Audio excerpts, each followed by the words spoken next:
Bonjour à tous, nous voici dans l'étape 38, celle que vous attendez pour certains depuis très longtemps, les fameuses poses de poutrelles et de ourdis, donc sur les toitures terrasses de mes deux garages et de mes deux buanderies.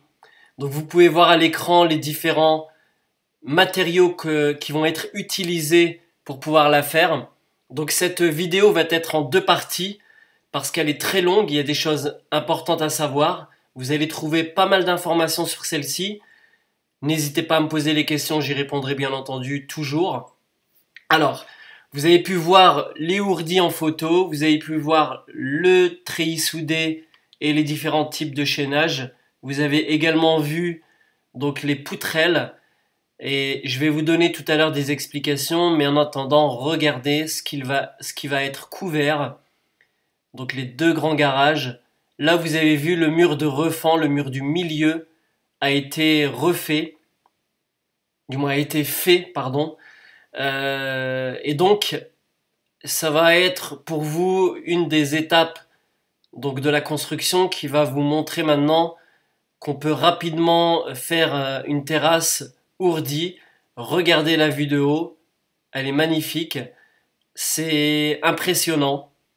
Alors là, les deux garages font en largeur 3 mètres, donc en tout on a 6 mètres 20 avec le mur de refend, mais aussi n'oubliez pas que c'est sur les côtés, il y a des poutrelles qui ont été posées, et donc il y a une longueur un peu plus importante. L'étude pour pouvoir choisir vos ourdis, bien entendu, vous fournissez votre plan à, par exemple, moi c'est Envin Matériaux qui les a fait, et eux ils font une étude, donc ils envoient pour une étude, par rapport bien entendu à ce que vous demandez et par rapport à ce que vous devez faire, et ensuite ils vous livrent la totalité, donc la totalité des ourdis, des matériaux, des poutrelles. Alors au niveau des ourdis, il y a deux types de ourdis qui vont être utilisés sur ma vidéo. C'est les ourdis sur le côté, vous allez le voir tout à l'heure aussi, c'est des ourdis qui sont fermés. C'est-à-dire le côté qui va être côté mur droit sera fermé pour éviter que le béton ne coule à l'intérieur. Tout simplement. Alors là, le ferraillage, bien entendu, il y aura donc des ferrailles qui vont être posées à la fois au niveau des poteaux d'angle, que vous pouvez voir le trou, et aussi sur toute la longueur, du moins on va appeler ça la largeur, du milieu du mur de refend. Donc il va y avoir donc un carré de tiges qui vont être posées de ferraillage diamètre 10, et les voici les poutrelles. Donc moi je commence à ramener un petit peu les ourdis.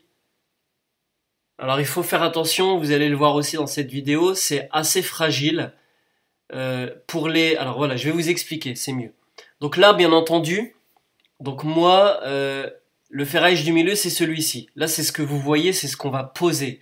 Donc vous allez voir vraiment en détail tout à l'heure. Les poutrelles, moi, elles font 3,10 m de longueur. Voilà, plus après le milieu du mur de refend, plus les côtés. Donc, mais elles font 3,10 m. Ensuite, donc entre deux poutrelles, il va y avoir des ourdis. Et vous pouvez le voir là déjà à l'écran, le ourdi il est fermé. Regardez bien, il n'y a pas de trou. On voit pas de trou. Donc ça c'est aussi à comparer avec le ourdi que vous voyez dans le fond de l'écran, là au milieu posé, où celui-ci est complètement ouvert. Et si je l'avais posé ici, si on l'avait posé ici avec Lahbeb et Johan, et ben le béton coulerait donc à l'intérieur et donc ça ne fonctionnerait pas. Donc c'est important de le savoir. Alors, lorsque vous allez commander vos matériaux, ils vont vous fournir avec l'étude un plan. Ce plan va vous donner déjà l'endroit par lequel vous allez devoir commencer et aussi la dimension à respecter entre la poutrelle et la planelle. D'accord? Donc moi, bien entendu, on va commencer par le fond que vous voyez là dans le fond, complètement dans le fond, et venir vers la gauche. Mais ça se peut que dans votre plan, on vous demande de le débuter dans le sens inverse. Donc ça, il faudra bien le vérifier. Mais après, c'est assez simple. C'est assez simple. Et puis, avec un niveau et des mesures, vous êtes capable largement de pouvoir y réussir. Donc là, ça va se remplir de béton. Il va y avoir dessus donc le treillis soudé, bien entendu, qui sera relié avec le ferraillage que vous voyez là juste devant vous. Et c'est vraiment très très important. Donc j'espère que cette vidéo, elle va vous être utile, et je le sais qu'elle va vous être utile. Alors je vous la dédicace à tous, pardon. Alors, ça va avancer, et là, vous allez pouvoir voir comment on va débuter donc les fameuses poutrelles et ourdis. Là, je vous en montre un, tiens, qui est fermé, c'est pour que vous puissiez avoir une vision dessus. Et je vais vous montrer où il se met juste là sur le côté.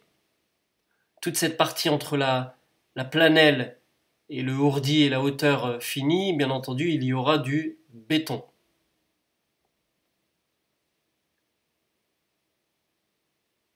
L'avancée était déjà faite, alors sur une journée largement, hein.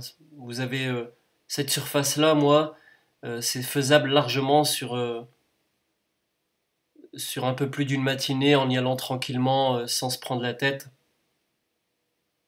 Donc c'est pas compliqué, c'est un peu genre Lego. Alors par contre, vous me voyez là, je suis en train de monter et c'est très important. Tout à l'heure, vous allez pouvoir le voir pourquoi c'est important de ne pas monter comme ça. Et, et donc là, avec Johan et l'Ahbib, ils vont placer la première poutrelle. Donc vous le voyez, hein. Donc les portes de garage sont vers la droite. Les portes d'accès au jardin par la buanderie sont sur la gauche avec la petite fenêtre. Et donc il va y avoir une mesure à respecter afin de pouvoir avoir.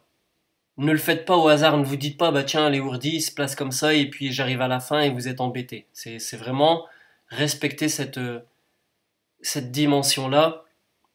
Sur chaque plan, il y aura une dimension. Donc pour chaque étude, il y aura une dimension. Je vais vous le répéter, je pense beaucoup. Voilà, Johan place sa première planelle en ayant mesuré donc la première distance. Donc pour ça, bien entendu, il vous suffit de poser donc des tréteaux avec des passerelles pour pouvoir accéder facilement. Il ne faut pas oublier aussi, c'est que systématiquement, lorsque vous allez commander vos matériaux, si jamais vous voyez qu'il y a des ourdis qui sont cassés, vous pourrez demander le changement. Vérifiez bien que vos poutrelles soient en bon état. Faites attention en les manipulant. D'une part, c'est très lourd. D'autre part, sur un chantier, c'est jamais stable. Donc faites attention à ne pas glisser et ça risquerait de vous blesser, voire pire.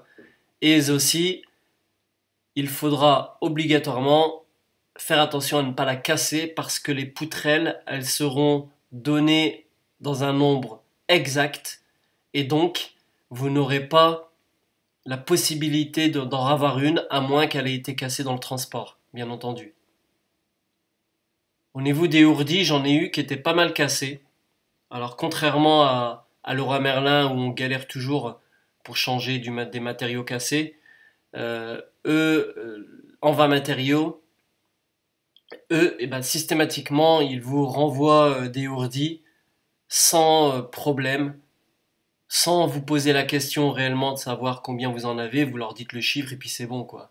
Ils vous le renvoient. Contrairement à Leroy Merlin, je vais parler un petit peu de Leroy Merlin rapidement. Leroy Merlin, ils vous font faire une carte maison. Une carte maison, ils vous disent soit vous en faites une carte maison de 1 an et elle est valable, donc 1 an et il n'y a pas d'assurance avec, soit vous la payez 23 euros et elle est valable 3 ans et vous avez soi-disant une assurance casse si vous cassez vos matériaux. Eh bien, j'en ai fait l'expérience, j'ai pris une carte maison de 3 ans, j'ai payé 23 euros, j'ai brisé une vitre lorsque j'étais en train de faire ma verrière avec mon beau-père. Je me suis dit, bah tiens, je vais les contacter. Donc en plus, il faut appeler un 0800. Vous appelez un 0800 et en plus, on vous dit, ah oui, mais la franchise est de 50 euros. Monsieur, ça ne vaut pas le coup, votre verre coûte moins cher. Voilà. Donc en clair, moi, on ne me l'avait pas dit. Donc renseignez-vous à chaque fois que vous voulez faire ce type de carte ou renseignement. Moi, pour moi, le roi Merlin aujourd'hui, ça ne vaut plus rien. J'ai trouvé mieux ailleurs. En vin matériaux sont moins chers. Les produits sont de très bonne qualité. Et donc, j'en fais la publicité, non pas pour parler dans vin matériaux, mais surtout pour détruire cette réputation que se fait Leroy Merlin au détriment de ses clients. Et donc, pour moi, à partir du moment où on m'arnaque une fois, je pars du principe qu'on peut m'arnaquer à chaque fois. Et donc, Leroy Merlin, eh ben, c'est de la merde. Voilà, je l'ai dit. Donc là, les poutrelles sont en train d'être posées. Donc le départ, c'est le départ le plus important.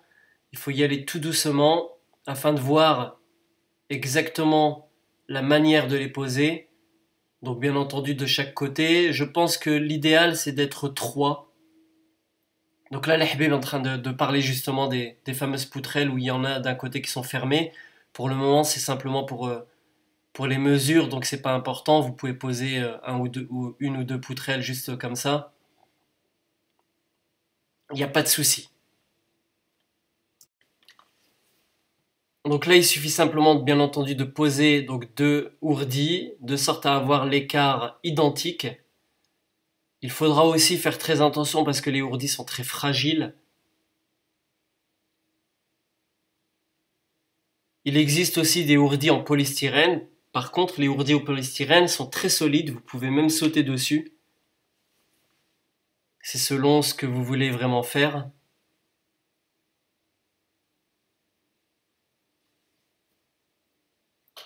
Regardez bien la distance entre les deux, regardez bien comment ils sont positionnés. Donc là, comme vous pouvez le voir, du côté droit de là où je me trouve, donc il y a un carré de ferraillage qui a été posé, et bien entendu, il faudra faire en sorte à ce que rien ne gêne. Les sortes de griffes en ferraille qui ressortent, soit vous les pliez, soit vous les faites ressortir afin de ne pas gêner. Donc les ourdis ont bien entendu un sens de pose. Les poutrelles, bien entendu, ont un sens de pose également.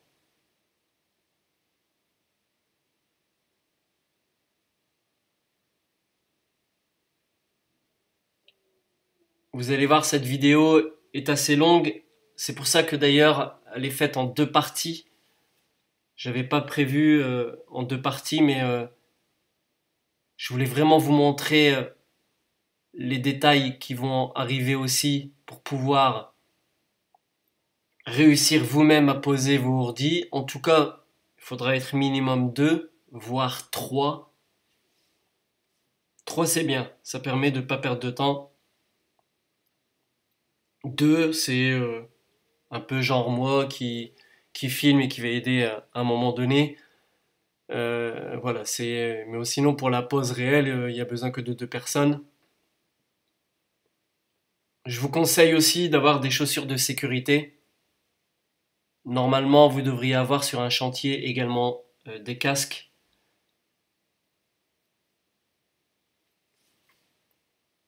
La pose des ourdis et des planelles, bien entendu, essayez de les faire poser le plus proche possible de votre chantier, de là où vous voulez les mettre. Là, par exemple, regardez, on les voit sur le côté droit. Il y avait quand même de la distance. Alors, la mise en œuvre, c'est ce qui fait perdre le plus de temps, mais c'est très rapide à poser en même pas quasiment même pas une matinée, hein.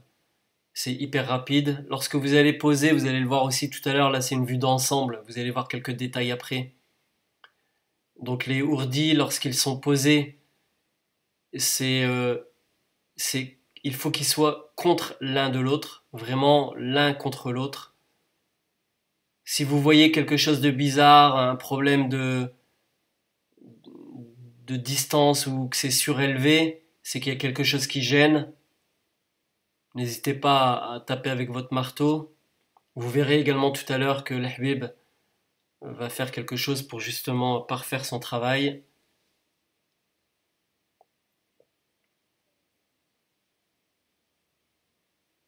Alors aujourd'hui, c'est un jour particulier pour moi parce que aujourd'hui, c'est lundi, on est lundi 20, donc il est 14h55. D'habitude, les vidéos, du moins les sons des vidéos, je les fais entre midi, en dehors de mes horaires de travail. Et là, bah, aujourd'hui, en pleine semaine, je le fais à 14h55. C'est parce que je suis en congé. Demain, demain je pars une semaine au Maroc, où d'ailleurs je pense que je vais rencontrer quelques abonnés, quelques personnes qui me suivent. Il y a des rendez-vous de prévus, voir si ça va réussir à se goupiller. J'ai parfois 700 km, voire plus à faire entre l'endroit où je serai et l'endroit où je vais passer.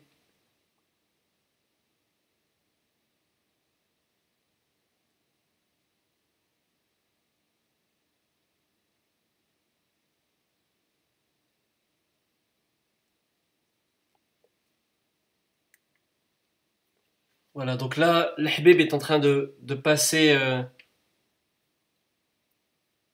les ourdis. Vous allez voir les détails tout à l'heure. C'est vraiment le début, là, je vous le montre comme ça en gros pour vous justement vous montrer une vue d'ensemble, pour vous prouver que c'est simple, mais le début, c'est ce qu'il y a de plus compliqué à mettre en place. Ne vous dites pas que c'est infaisable, au contraire, c'est faisable. Ah tiens aussi, je vais passer un petit coucou à Emerson et son fils Gabriel qui sont venus me voir le week-end dernier, samedi dernier. Nous avons donc déjeuné ensemble. Gabriel et Alima, ma fille, ont joué ensemble. Ils ont passé une super journée.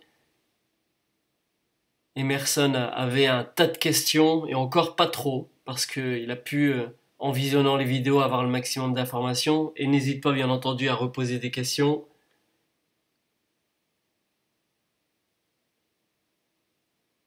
Donc vous avez vu, beaucoup de personnes se renseignent, beaucoup de personnes visionnent les vidéos et beaucoup de personnes s'aperçoivent que c'est faisable, largement faisable. Nous avons tous des compétences, nous sommes tous capables de nous adapter. Alors là, le Habib est en train de resserrer donc les ourdis pour éviter les écarts, afin que tous les ourdis puissent reposer correctement et éviter que le béton ne coule lorsqu'il sera coulé.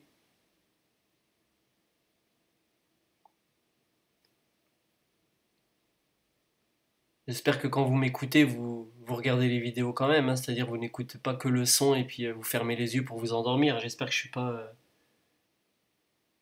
une cantine pour. C'est voilà, donc il faut bien regarder. Des fois, j'explique pas tout, j'oublie des choses.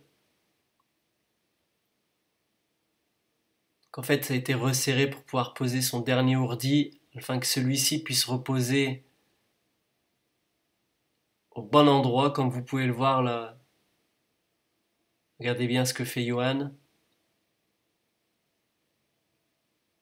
La mesure doit être quasi identique partout, hein, à quelques millimètres près. Donc là, c'est le premier rang qui est le plus important, comme pour maçonner un mur. C'est identique.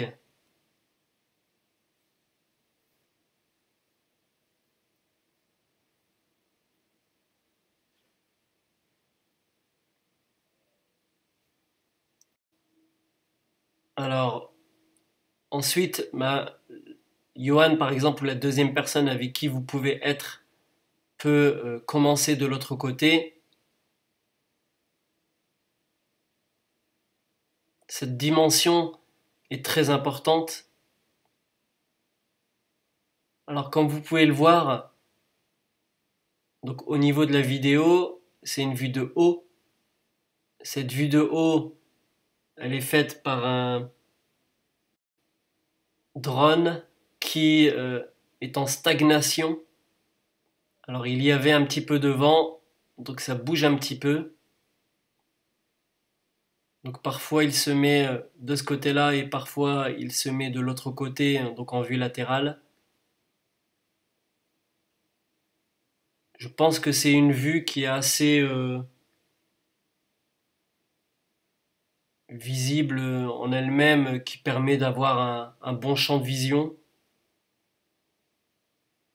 Après, c'est certain, j'aurais peut-être dû la prendre à la main, la caméra, ça vous aurait donné un peu plus de détails, mais c'est déjà, je pense, suffisant et il va y avoir d'autres choses qui seront montrées après, donc ça ira. J'avais une deuxième caméra en HD, mais le rendu est pourri, donc les vidéos, je préfère même pas les mettre dessus. Pourtant, avant, c'était une caméra qui avait un super visuel, mais en mettant le visionnage des GoPro, eh ben, on a vite une mauvaise vision quand c'est un autre engin qui fonctionne.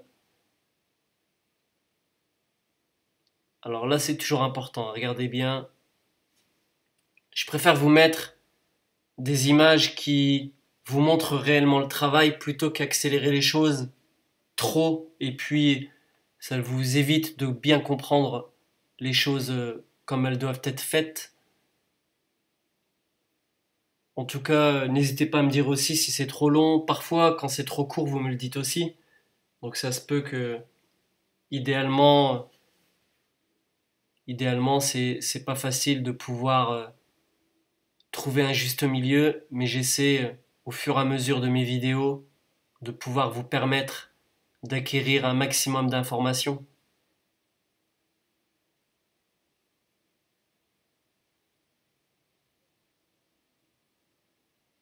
Parfois, je joue les funambules. Même le Habib, il a peur des fois avec ce que je fais. J'avais attrapé le drone qui, euh, qui je pense, n'allait plus avoir de batterie pour changer la batterie. C'était plus simple. Ensuite, vous avez vu, c'est un peu comme les Lego, hein. Ça se pose, vous réglez tout doucement, vous tirez dessus.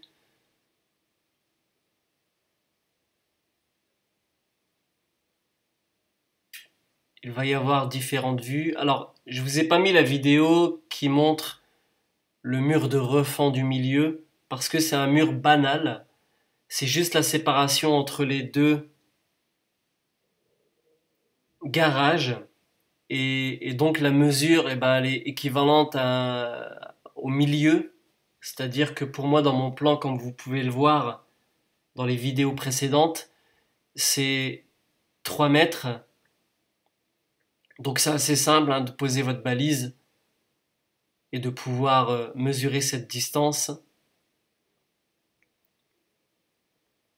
Alors ce que l'Ahbib dit aussi, parfois vous l'entendez pas, mais moi je m'en souviens, c'est qu'il faut éviter de marcher au-dessus, sur les ourdis au milieu, marcher sur les poutrelles d'accord, mais par contre pas sur les ourdis, parce qu'un ourdi est fragile et ça peut être très grave, vous pouvez vous blesser fortement.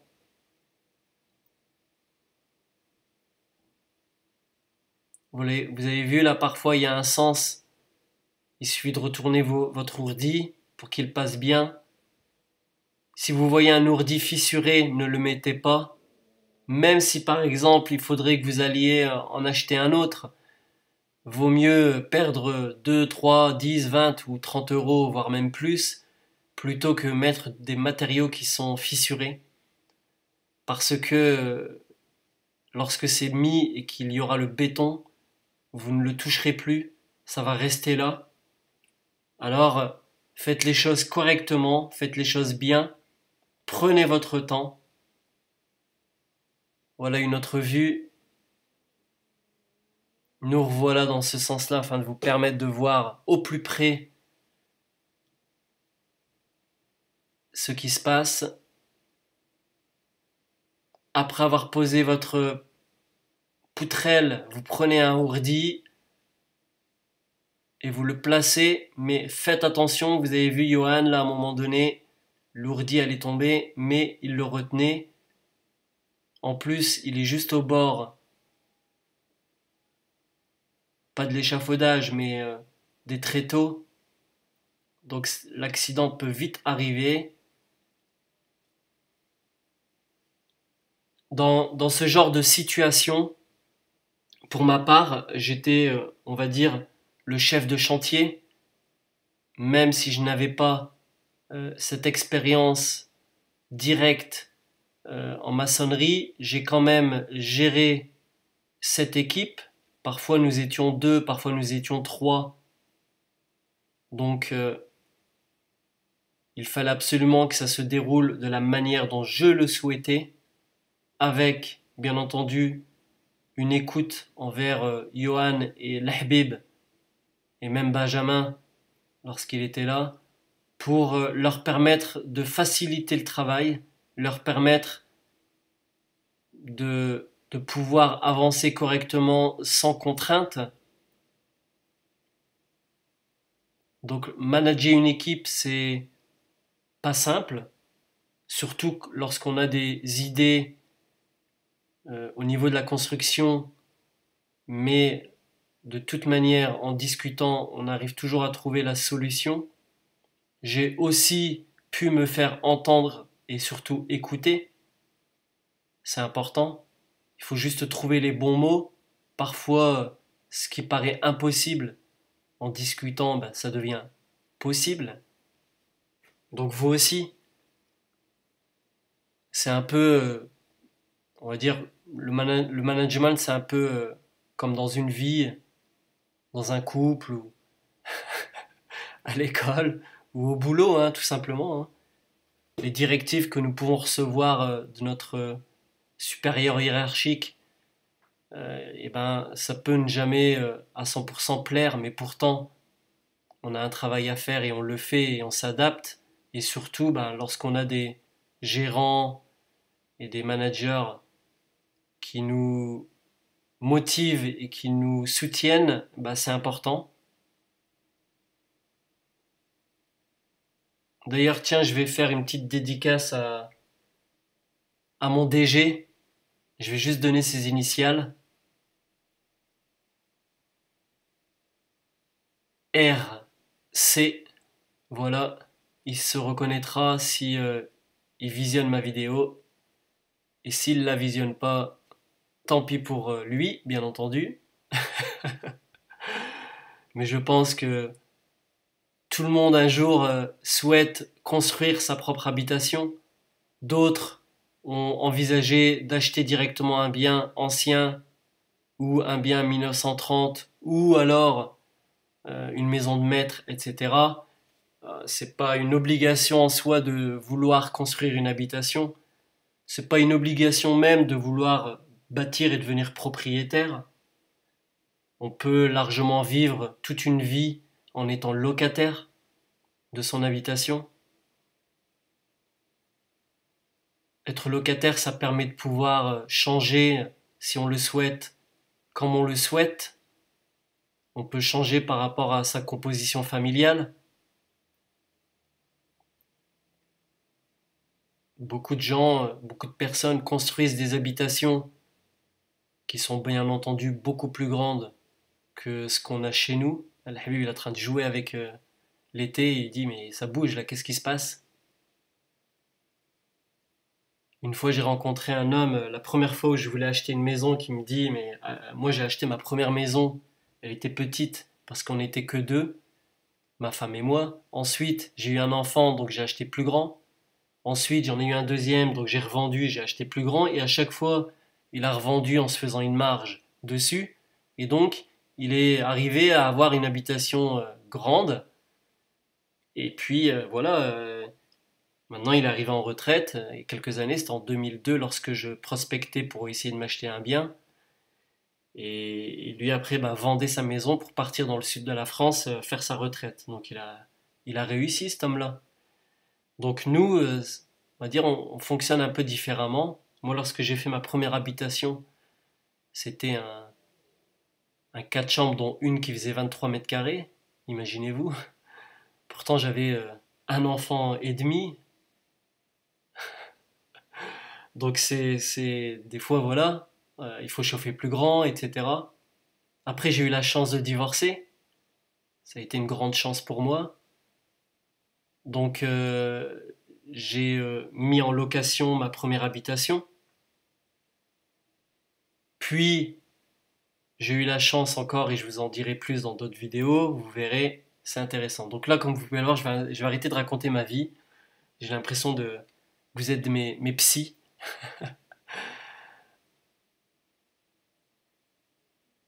Donc là, le Habib continue à poser ces fameux ourdis entre chaque poutrelle.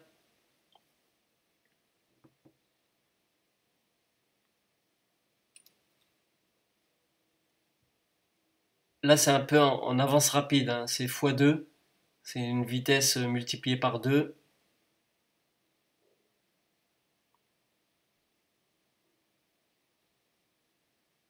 Comme ça vous permet, regardez, vous avez vu là, l'Habib est en train de bien régler et bien tirer son fameux ourdi de sorte à ce que le béton ne coule pas lorsqu'il sera coulé. Je vais vous donner le temps pour faire une ligne de cette manière-là, juste en pose de ourdi. Donc il a fallu un peu plus de 2 minutes pour pouvoir poser donc une ligne d'ourdi. Donc vous voyez, c'est assez rapide. C'est vraiment la mise en œuvre qui est, on va dire, un peu longue, mais pas réellement, parce que vu le travail fourni pour pouvoir couler deux dalles, dans un sens, je dirais presque que c'est trop rapide. C'est incroyable. Alors l'avantage d'avoir un iPhone, c'est de pouvoir guider donc la caméra. Regardez bien, il va encore voilà, pousser son ordi.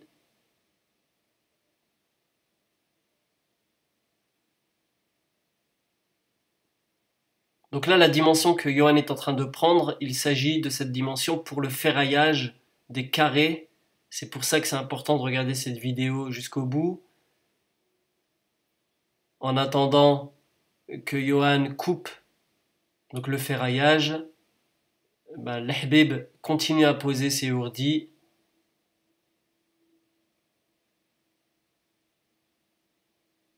Il y a eu 10 poutrelles de posées. Alors lorsque vous le posez, n'oubliez pas qu'il va falloir que ce soit ligaturé afin que ça puisse faire un ensemble. C'est très important.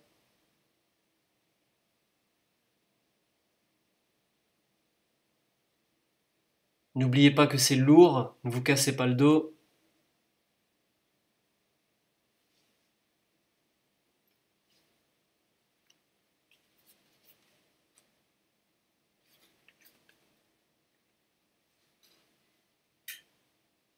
Je profite également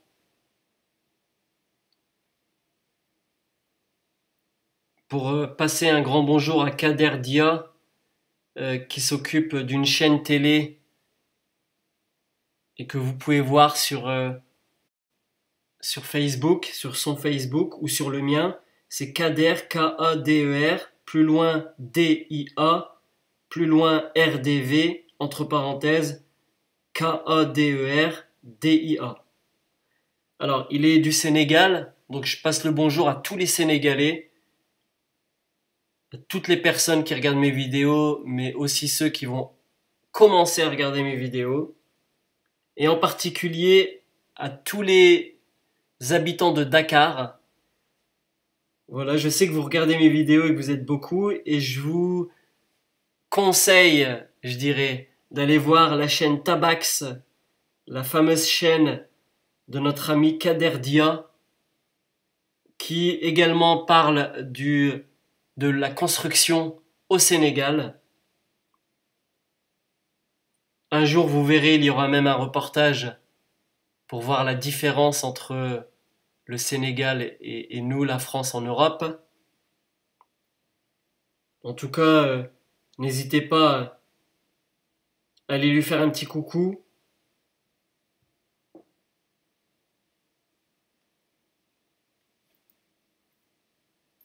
Donc, comme vous pouvez le voir, ça avance bien au niveau du chantier. Sur Facebook, vous pouvez aussi voir donc Romain Lefebvre qui lui a acheté un bien en ancien et qu'il va rénover en totalité. Donc c'est très intéressant. Et d'ailleurs, j'en profite pour lui souhaiter un bon rétablissement. Il s'est cassé le dos, il est fatigué du dos. Pourtant, il n'avait rien porté de très lourd. Mais bon, parfois c'est un peu le stress qui joue et puis le froid ici, vous savez, dans la région du nord, des Hauts-de-France. Le temps change beaucoup, c'est humide, c'est en noir et blanc. Je vais vous faire rire un petit peu. N'hésitez pas aussi, je vais aussi passer un petit bonjour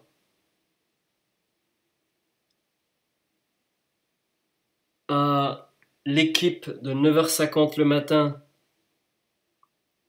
donc pour France 3, Nord-Pas-de-Calais. 9h50 le matin, c'est une émission qui est très intéressante. N'hésitez pas à aller jeter un coup d'œil.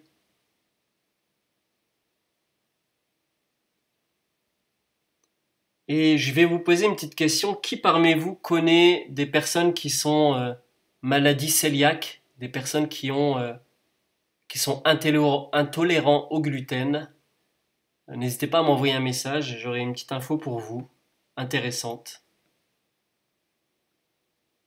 C'est un peu entre guillemets, on va dire que c'est un peu un message passé. Alors, un moment important, regardez bien comment l'ahbib marche sur les poutrelles. Regardez bien, il est vraiment dessus. Il n'est pas au milieu des fameux ourdis, parce que c'est très dangereux. On peut passer à travers. Un ourdi, c'est pas solide en lui-même. Donc c'est vraiment important et je vous conseille de faire très attention. Alors, chose que moi je ne ferai pas d'ailleurs dans la prochaine vidéo, vous verrez. Alors là, le Habib enlève un morceau de mortier ou de béton qui était resté afin de pouvoir éviter que ça gêne. Donc Johan et moi on ramène les poutrelles. Alors tout à l'heure je vous disais d'aller voir France 3, c'est l'émission avec, je pense que vous connaissez, c'est Virginie Demange. Donc dédicace à Virginie Demange sur France 3, une journaliste au grand cœur. J'avais d'ailleurs fait une grande émission avec eux, où je parlais des vidéos de YouTube. J'étais invité en tant que YouTuber, donc c'est toujours intéressant de pouvoir passer dans des émissions de ce type et en plus de pouvoir avoir une émission qui donne des informations utiles à tous d'une manière générale.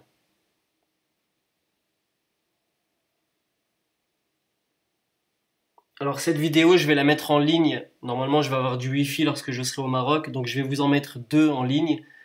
Donc il y aura la vidéo précédente, la 37, plus l'étape 38, donc des poutrelles, qui sera en ligne, je l'espère, durant mes petites vacances au Maroc, afin de vous permettre d'en avoir deux. Puis les autres suivront bien entendu chaque semaine, afin de vous permettre de comprendre donc les poutrelles, les fameuses poutrelles et ourdis, les fameuses terrasses. Ça peut être utilisé également pour faire des, des vides sanitaires, mais des vides sanitaires non isolés. Bien entendu, si vous voulez isoler, il faudra mettre du polystyrène. Donc c'est des ourdis polystyrène. Alors n'hésitez pas à partager mes vidéos sur les différents réseaux sociaux. N'hésitez pas à venir me voir sur mon Facebook, Travaux Goldman. N'hésitez pas à me suivre sur YouTube. Et posez-moi des questions. Vous avez vu, je vous réponds tout le temps, au maximum que je peux. Et je vous dis à très bientôt pour la suite de cette magnifique aventure qu'est la construction. Je vous laisse les derniers instants avant de pouvoir passer à la suite. Et bien entendu, je vous souhaite une bonne semaine. À bientôt.